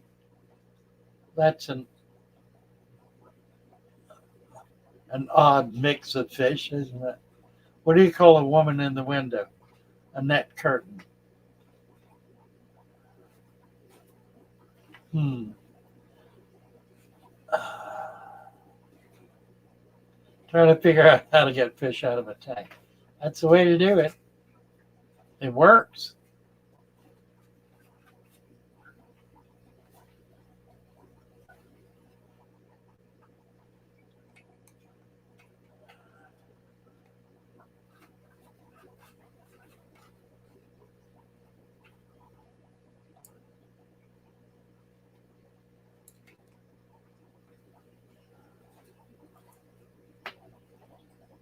Thoughts on driftwood penetrating the substrate? No, not at all. Get it down in the substrate. Mar Alki, how to treat fish diseases. We do have a significant resource in the shoal on fish disease. I would recommend you check that out. We've got a number of people who are pretty skilled in dealing with various kinds of diseases. So it's not a simple thing. It's a complex issue. If you want to learn more about it, that's a great place to learn more about it. What do you think different species of barbs? I don't know. Some are nastier than others. Tiger barbs, for example, are nastier than green barbs, for example, which are not particularly nasty at all. Can I put my goldfish in with my tropicals? You certainly can. And it will help to control certain things in the tank, like algae and excess food. You may find it becomes a problem, particularly if it gets too big. But there's nothing wrong with keeping goldfish with tropical fish. Other than the fact they might get beat up if it's like a fancy Arando or something. So it's the kind of thing you have to experiment with. But by and large, yeah, you can do it. I would do cold water fish more with or central. See, you can't put a Central American cichlid with a goldfish because they'll eat it.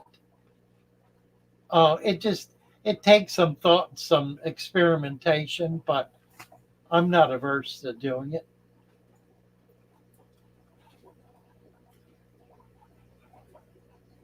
Oh, what else? 100 baby snails in a pea puffer tank. I don't know. Yeah, I guess that could happen, Rope. Probably won't, but it could. D Trout. Post my name. A better chance I'll see it. Not a guarantee, but a better chance. And I'm not finding it. Phoenix Rising. Let's get you a wrench. I can do that much at least.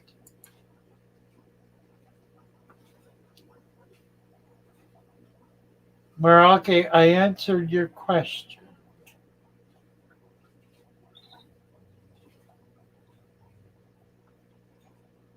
Yeah, hair algae really is easy to remove.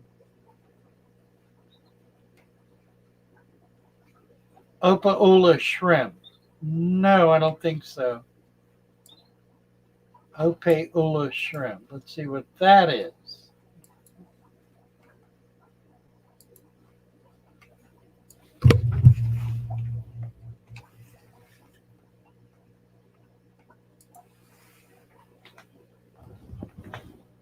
Oh, it looks like a caridina or something, doesn't it? That's cool.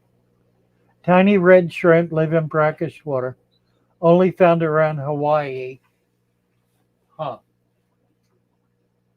No, haven't. Looks like it'd be a good one for a saltwater tank. Somebody said something about saltwater earlier. I need to get into the saltwater natural tank. I'm going to do that. I may have to create another channel to do it or something, but I will start doing that. Aquatic moose uses 2 nets. I've done that for big fish. That's really helpful. 2 large nets in a big tank with big fish.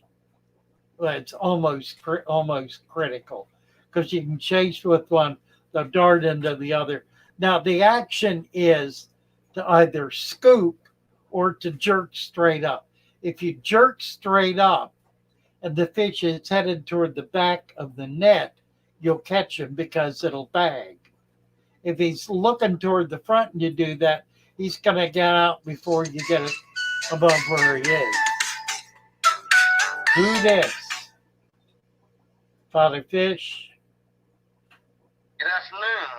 My name is Flint. Wow, I can't believe I've been watching your videos on. Well, YouTube. I'll tell you what, you need to watch me live because I'm on live right now. Oh, you're on live right now. I didn't mean to interrupt. That's you. okay. That's okay. Catch me. Yeah, I'll be on for another half hour about.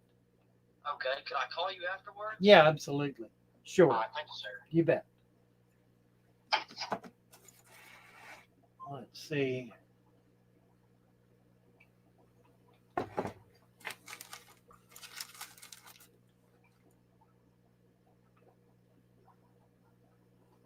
Yeah, DB, I think you're probably right. Light's going to have a lot to do with it. Fish Hippie is here somewhere.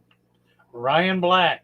Does it strengthen genetics to house 2 varieties of guppies in one tank? Well, probably. It doesn't strengthen the strain. I'm getting sleepy. Do I? I probably am. How do I show my tank? Wednesday, I'll have a link up and you'll be able to come up and show your tank. Wednesday at 8 o'clock Eastern time. We have a 1-hour show and tell. Are you getting sleepy? I think so. We got about 20 minutes left. I'm beginning to wear down. My favorite fish. Hard to say. I said earlier rams. That's a good choice. It's a fish I really, really like. I haven't had any in a while. Mainly because I'm not set up for them. I like to have just the right setup in order to be able to keep them because they're a little particular, mainly about temperature. King Martin, hello, hello. Get you a wrench. Unless it's going on fish heavy. You said you need algae for saltwater tank. Yeah, he's got some nice macros. He does. I've noticed that. He's got some really pretty macro algae. He's yet to learn how to do a deep substrate. I don't know what his aversion is. He won't try it. If he would try it, he would finally learn how to keep from killing fish all the time. He's such a hardhead.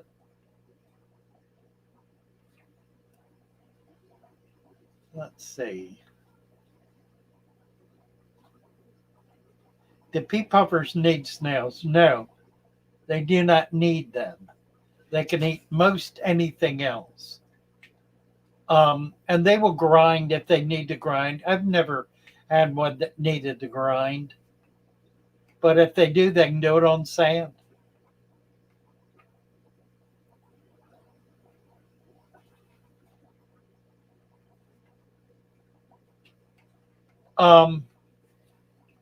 There are some quarries that cannot tolerate warm water. There are species that live in the floodwater coming off the Andes. So they're from much colder water. Now, they typically are not species that show up in the hobby. So it's not likely you're going to have a cold water species of coral. They're not caught in those areas. They're caught in warmer water where they're living in warm water. So it's kind of a red herring. It's true there are species that cannot tolerate warm water. The likelihood you're going to get one is something approaching zero.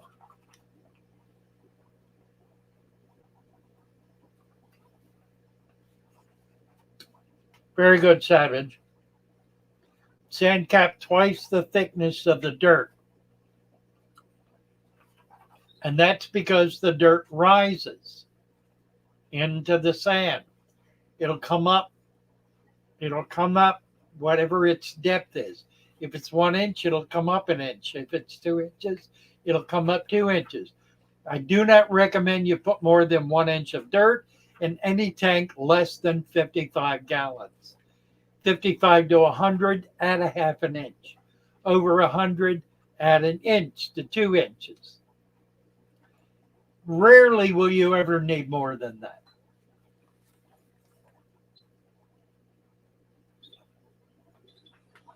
Or any fish can live cannot live in 85 degrees. There are a lot of fish that cannot live in 85 degrees.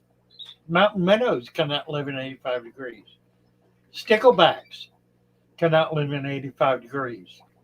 Or at least the mountain sticklebacks. Mountain dace cannot live in 85 degrees. A lot of things. Salmon cannot live in 85 degrees. A lot of things. But nothing that lives in 85 degrees can not live in 85 degrees. See what I'm saying? Any fish you're likely to buy in a tropical fish store is going to be a fish that has come out of 85 degree water, at least part of the year.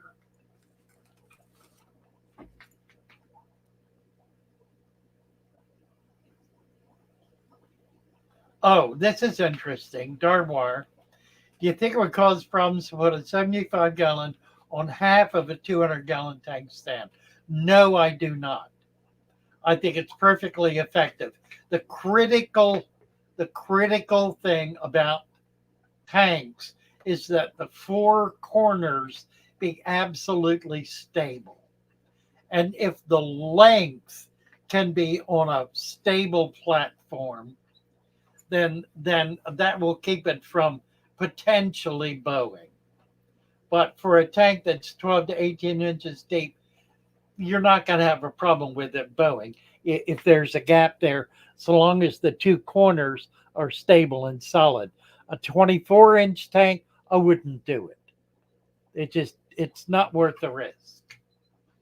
Build a separate center brace. Do something to make it solid on all four sides. Do I have any red plants? Yeah, but they're not red, which I don't understand. Well, I do. I've got Java Temple, Tiger Lotus. Tiger Lotus is red. Nothing else. I put some in and they turn green, so I don't know. I'm working on it.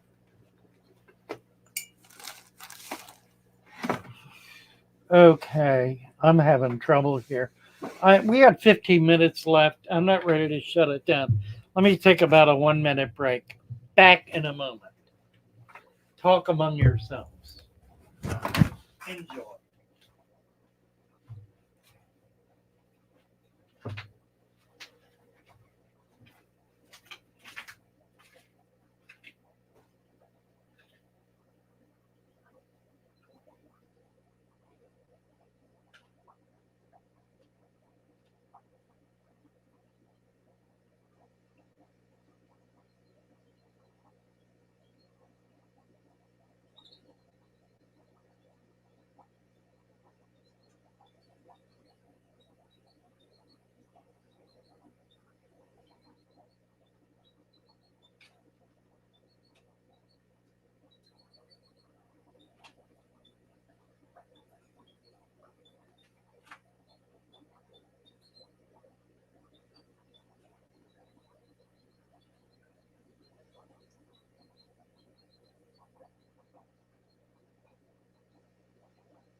Oh dear. All right, I'm back. Where are we here?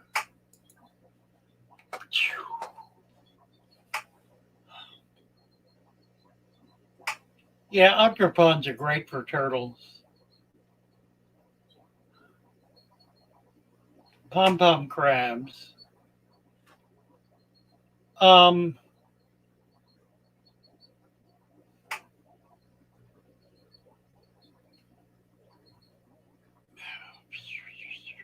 you need hiding places for crabs because when they shed, they're fair game for anybody and everybody. They can't protect themselves. So they need to be able to get into a protected spot to shed. Yeah, rice fish are wonderful in outdoor ponds.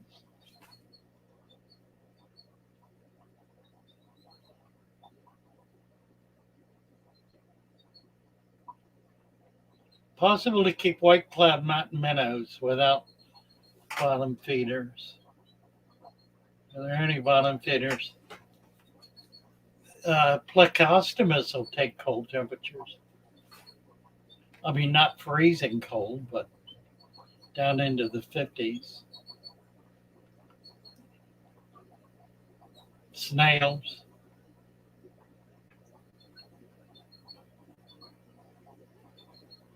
Vampire crabs are cool. Gotta agree. Year's going well. Thank you. It is. I'm increasingly apprehensive about where we're going. However, it's promising to be an eventful year in many ways. So I'm getting a little shell shock about it. Just my apprehension level is going up. I want to grow some plants in sand. I have liquid ferts. Do I also need root tabs? You don't need in sand. I would, well, I don't know what your tank looks like, so I don't know what you're doing.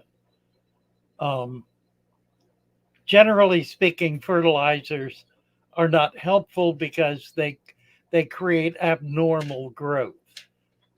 You're better off creating an environment that provides nutrients naturally rather than simply putting one or another specific nutrient in to do a specific thing, because that's what they do.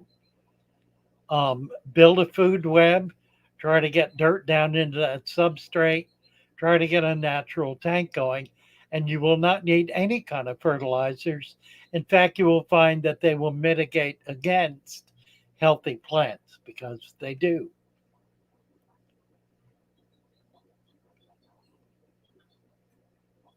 Aquatic Moose talking about hydroponics. Some quarries can handle colder temps. That's right. Start investing heavily in stocks. Beef stock, chicken stock. Right. A billionaire. Excellent.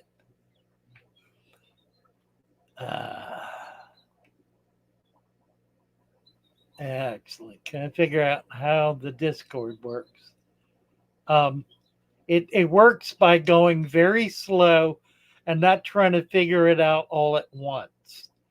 Do what is in front of your nose and figure that out.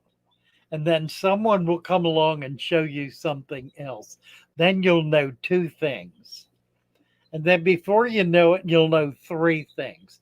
And just do those three things. After a while, you'll notice you're doing 8 or 10 things that you never even realized were there to do. It's complicated if you try to take it in all at once and you have no background or experience with this kind of thing at all. I've been doing a website called Free Republic for 30 years. Honestly, 30 years.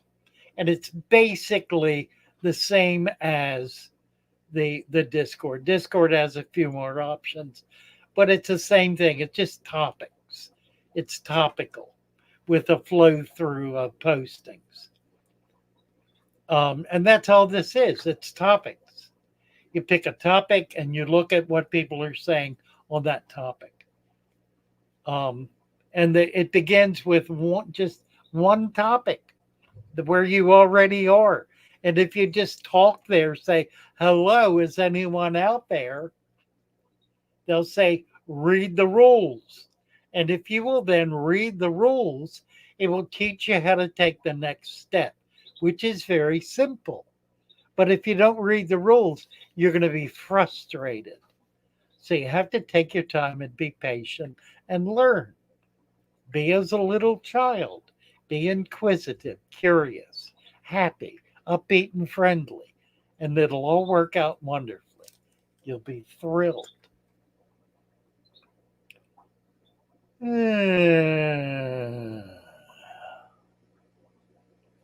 Flint Smith. Aggressive mold on the body of my sunfish. Looks like eating them alive. Good Lord. Well, I can tell you what it is, and I can tell you why it's happening, and I can tell you what to do about it. Your fish is being attacked by bacteria because your water is foul. I guarantee you. get it out of there, put it in a clean tank, brand new water, and do not put a speck of food in there for the entire time he's in there. Not one speck. Put a little salt in. The bacteria will begin to cure. The fungus will fall off because that's just dead flesh that the bacteria has killed. And he'll start getting well again. When he does, make sure that tank he's going back in there is clean. That means that means no dead stuff laying around, rotting and fouling. You got a rotten foul tank. That's why you got a fish full of bacteria. Is that harsh enough?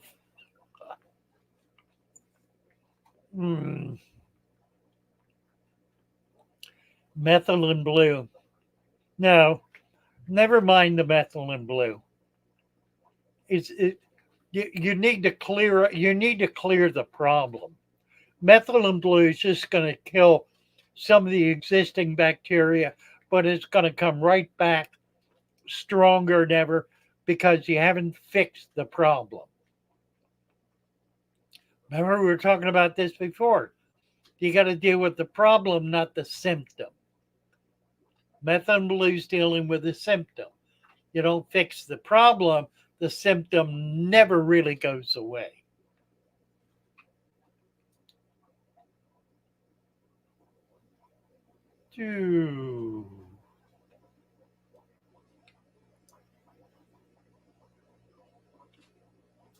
Fish hippie is leaving us. Oh, we're all going to be leaving us certainly here. A couple of minutes. My fish and one ticker near the speaker side, they dance to some of you.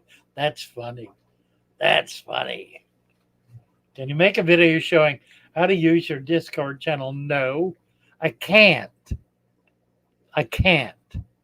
What you need to do is when you sign up, you are deposited on a channel and you are asked to read the rules. So find the rules, they're right there, and read them, and they will tell you what the next step is, because that next step will put you in communications with someone. And that's what you're there for, to share with someone. It's that simple. It's not complicated at all. Not even the tiniest bit is it complicated. Read the rules. Just read the rules. It tells you exactly what to do, which is as simple as pressing a button. And you'll be home free. You'll have somebody talking to you. You'll be able to get your issue worked out. They'll show you how to do other things. Read the rules. Amazing how many people get on there and it says read the rules, and they're not rule readers. I ain't gonna read no rule. Why do I need to read a rule? I don't know damn rule. And so they never learn how to do anything, because that's what the rules are for, to teach you how to take the next step. So you don't read the rules, you don't get to take the next step. Read the rules. Read the rules. Jeez.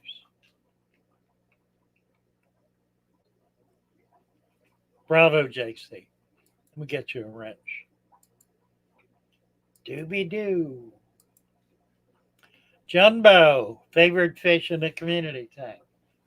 Oh, Lord. Probably guppies. Only read father fish rules. Well, they are father fish rules.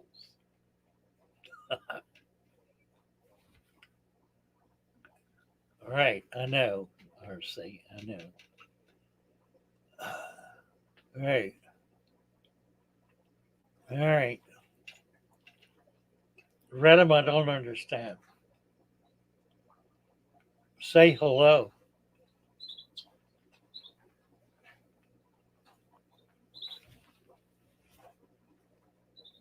Hmm. Emma,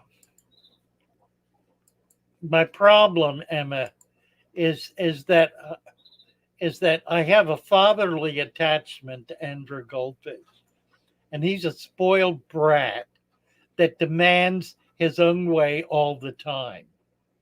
So he's being disciplined, and it's a harsh discipline because he just won't listen. He wants to talk, wants to show off, wants people to pay attention. He does not want to listen. So now he gets to talk to nobody. Just take his problems elsewhere. At some point, he'll be given another chance, but he's going to prove he's worth it.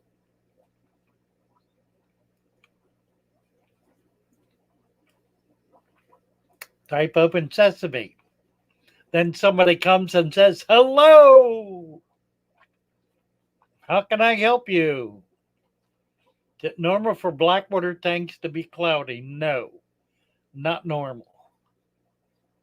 Sam Easterson. Sometimes I'm not so kind. I know. All right. Are we there? Yeah, we're there. We're beyond there. Love you guys. See you all soon.